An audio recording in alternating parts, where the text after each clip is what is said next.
Et bonjour les amis turfistes, c'est Simon, j'espère que vous allez bien, vous êtes bien installés et que vous avez de quoi noter les tuyaux pour le quintet de ce samedi.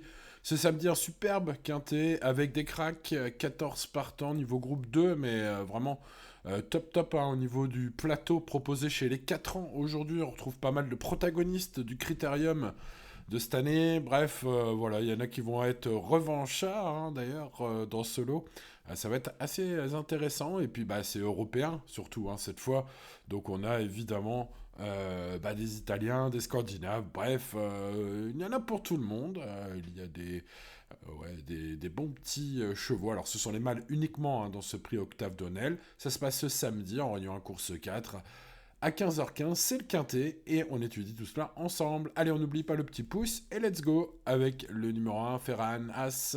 Ce numéro 1 qui est de loin le moins riche ici. Hein. Alors, il a gagné un petit prix de série, j'ai envie de dire un petit prix. Un prix de série en gain cet été. Il affiche 119 000 euros de gains sur son compte en banque. Pour info, le numéro 2, on est déjà à 196 000. Alors c'est déjà une grosse différence, mais enfin bon, si on va dans le bas du tableau, les plus riches, eux, ils sont à plus de 700 000. Hein. Donc bon, c'est pas tout à fait le même cuir, peut-être, enfin, il faudrait en tout cas qu'il se passe quelque chose hein, pour que ce numéro 1 fasse l'arrivée aujourd'hui. Je conseille l'impasse. En plus, il est ferré. Et il est avec son coach aux manettes. Allez, on passe au numéro 2, Fellow White Ass. Ce numéro 2 qui vient de s'imposer à la cote superbe de 35 contre 1, hein, pour un Bazir, c'est rare.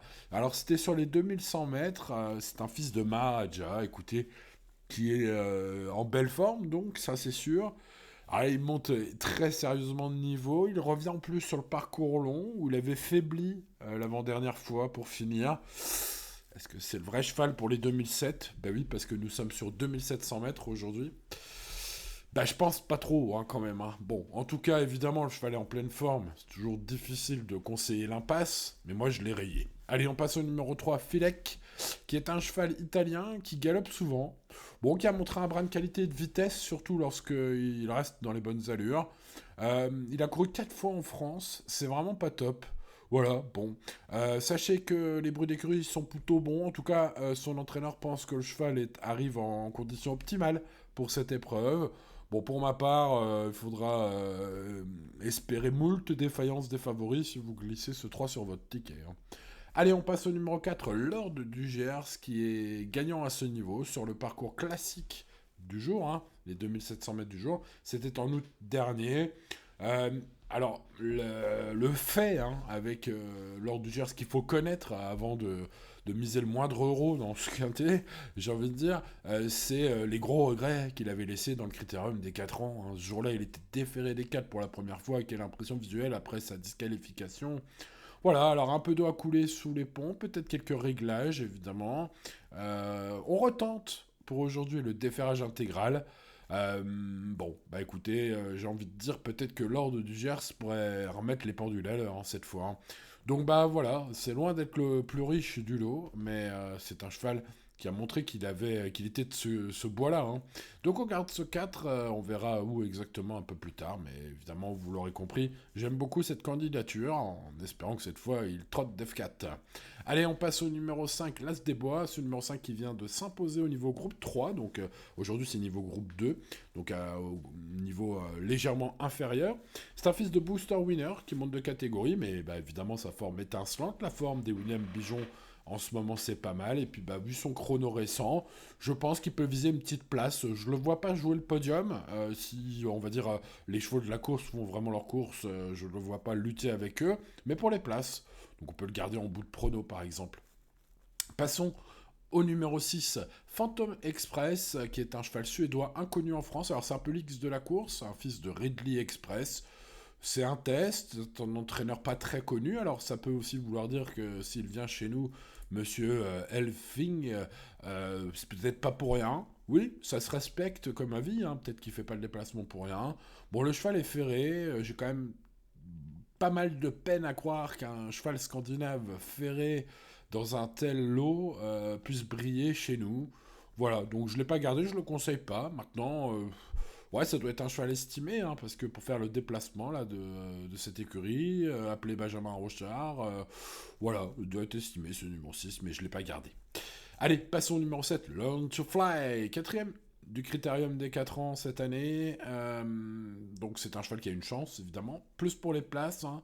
Il reste en forme régulier, constant dans ses performances et dans cette catégorie hein, compétitive pour les places. Je crois que tout est dit, hein, même s'il me semble barré pour la gagne, compétitif pour les places. Voilà, à mettre dans un champ réduit, par exemple, si vous avez des bonnes bases. Passons au numéro 8, Farwise As, qui travaille bien et qui peut viser le quartier gagnant selon son entourage. Donc il y a pas mal de confiance. On appelle Alex Abrivard aujourd'hui. C'est un cheval qui possède beaucoup de vitesse, beaucoup de qualité. Maintenant, la grosse question du jour pour ce numéro 8, ça va être c'est ce qui va tenir. La tenue, la longue distance. Ah. Bon, écoutez, réponse en piste, mais vu la cote, ça peut être un joli coup à tenter.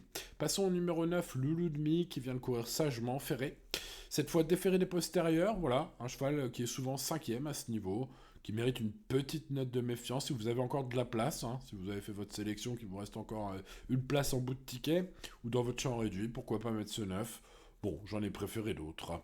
Passons au numéro 10, Falco Killer Gare, qui s'annonçait compétitif pour le podium lorsqu'il s'est enlevé peu après l'entrée de la ligne droite, dans le quintet référence, on va dire l'un des quintets de référence, en tout cas le plus récent, celui du prix Marcel Laurent, hein, pour ceux qui veulent revoir la course. Voilà, c'est un cheval qui d'habitude est assez fiable pour faire partie, on va dire, des priorités, peut-être plus pour les places, mais un Duval d'Estaing a une cote sympa comme ça, c'est pas souvent, ça pourrait être un joli choco. Allez, passons à Lombok JL, ce numéro 11. Alors, qui a souvent été la note intégrale hein, au plus haut niveau, avec Pierre-Yves Verva au sulky. C'est un crack, voilà, ça c'est sûr. Il monte en condition, il est en mode sport ici, il peut briller, bien évidemment, mais il faut jamais oublier avec lui qu'il faut le bon parcours et qu'il y a un peu de concurrence aujourd'hui. Donc, ouais, favori pour jouer au Quintet Plus en base, peut-être, mais voilà, on n'est pas sur un gagnant sûr à 100%. Hein. Donc, bon, écoutez, moi, je vais le mettre deuxième, hein, voilà, de mon prono. Allez, passons au numéro 12, First of Mind, qui est pieds nus, comme lors de son échec au prix Ourasi. Alors, par contre, ce jour-là, hein, prix Ourasi, je rappelle, c'est un groupe 1, hein, le cheval était à 4 contre 1. Bon, alors, pas de fumée sans feu, un fils de FaceTime Bourbon. Je pense qu'il revient à Vincennes avec l'esprit revanchard, en tout cas dans son entourage, notamment du côté de son manager, on semble quand même y croire.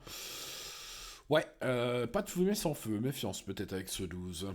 Passons au numéro 13, Franck Jo, vainqueur du prix Ourasi en janvier. Bon, donc vous l'aurez noté devant Lombok GL, devant Lovino Bello, et puis donc devant First of Mine qui était disqualifié lui, hein, qui finissait loin, du coup, enfin, qui finissait donc non classé. Bref, vous m'avez compris. Donc Franck Jo, il arrive au top pour ce prix Octave Duenel 2025 selon Adrien Guarato, qui semble évidemment viser la victoire, hein. Donc possible. Par contre, lorsqu'on fait un peu les lignes, hein, notamment avec Lovino Bello, Lombok GL, hein, ça dépend surtout du parcours, ces trois-là. Bon, voilà, il faut le garder sur un ticket logique, ce 13, et puis si vous avez bien suivi aussi Lovino Bello, il se retrouve dans toutes les bonnes lignes aussi, hein, le 14. Il revient déféré des 4, voilà, des lignes parfois gagnantes sur les autres favoris, des fois perdantes, mais sans être ridicules. Eric Raffin en manette, écoutez, c'est l'un des chevaux à mettre sur un ticket logique aujourd'hui, évidemment. Même si ce sera pour l'ordre entre tous ces chevaux, ce sera une question de feeling, peut-être, de forme du moment, une question de parcours, ça c'est sûr, hein, entre les principaux favoris du quintet de ce samedi, les amis, ça va se jouer au parcours. Espérons donc que l'ordre du Gers, le numéro 4, bénéficie de la bonne route, hein, que Jean-Michel Bazir soit bien inspiré et un brin chanceux, pourquoi pas, pour battre les grands favoris. Hein. Pas impossible, hein. Moi je reste quand même dans l'idée qu'on est un peu revanchard hein, sur le critérium avec ce cheval. Hein. C'est mon idée, voilà, je suis allé au bout de mon idée, je l'ai gardé premier, ce numéro 4. Devant Lombok GL, qui sera le grandissime favori à la cote, Tout sera une question de parcours, faut pas l'oublier, hein, celui-là, au moment de le mettre ou pas, d'ailleurs, sur vos tickets. Vous faites bien sûr ce que vous voulez, les amis, hein. Mais voilà, disons que il peut gagner et tout le monde dira, bah oui, je vous l'avais dit. Mais bon, il peut avoir le mauvais parcours, finir vite mais trop tard, à quatrième, hein, ça peut aussi arriver, hein. Bon, écoutez, ce sont les courses, il y a quand même pas mal de chevaux qui sont possibles, on va détailler cela bien sûr à la suite de ce 11. Je pense à Falco Killergar, qui est souvent dans les bons coups à ce niveau, ce numéro 10, qui a besoin du bon parcours, qui n'a pas de marge, mais attention, hein, il va être à grosse cote, ça va être voilà, un cheval spéculatif à mettre, un peu à l'instar du numéro 8, Far Wires As, qui est un cheval qui a la qualité, c'est sûr. Est-ce qu'il a la tenue? Ah, bah on verra. Réponse en piste, mais le choix, il est à 30 contre 1, hein. Donc bon, voilà, ça vaut peut-être le coup de tenter quand même quelques bases à grosse cote, puisque derrière le 4, le 11, le 10 et le 8, on aura évidemment les chevaux aguerris à ce niveau que sont Frangio, Lovino Bello, le 13, le 14. On se méfiera évidemment du 12, hein, qui était le plus joué dans le prix Ourasi, donc ce numéro 12, méfiance, méfiance. Allez, ensuite, pour les places, le numéro 5, l'As des Bois, monte de catégorie, mais la forme est étincelante pour ce 5. Et puis en regret, je citerai Learn to Fly, évidemment, souvent quatrième à ce niveau, barré pour la gagne, mais bah voilà, il sera encore dans le peloton de chasse, on va dire, et selon le parcours, peut, pourquoi pas, rentrer dans la bonne combi de ce samedi. Voilà les amis turfistes. Bon bah écoutez, on a bien étudié, je pense, le quintet de ce samedi. J'espère que toutes ces infos vous sont utiles. Si vous croyez que c'est le cas, eh ben, n'hésitez pas à mettre le petit pouce sur la vidéo. Ça récompense bien sûr mon travail quotidien. N'hésitez pas à partager cette vidéo et pensez à vous abonner à cette chaîne, les amis, si ce n'est pas encore fait, bien sûr. Allez, bonne chance à vous, restez raisonnable, jouez responsablement comme tous les jours. L'indice de confiance est de 7 sur 10, ce qui est très bien, mais ce qui n'est pas 10 sur 10, donc on joue responsablement, bien sûr, les amis turfistes. Et puis, bah, il ne me reste plus qu'à vous dire à demain pour de nouvelles aventures. Allez, bon début de week-end, les amis turfistes, et bonne chance pour le quartier de ce samedi. C'était Simon. Ciao, ciao.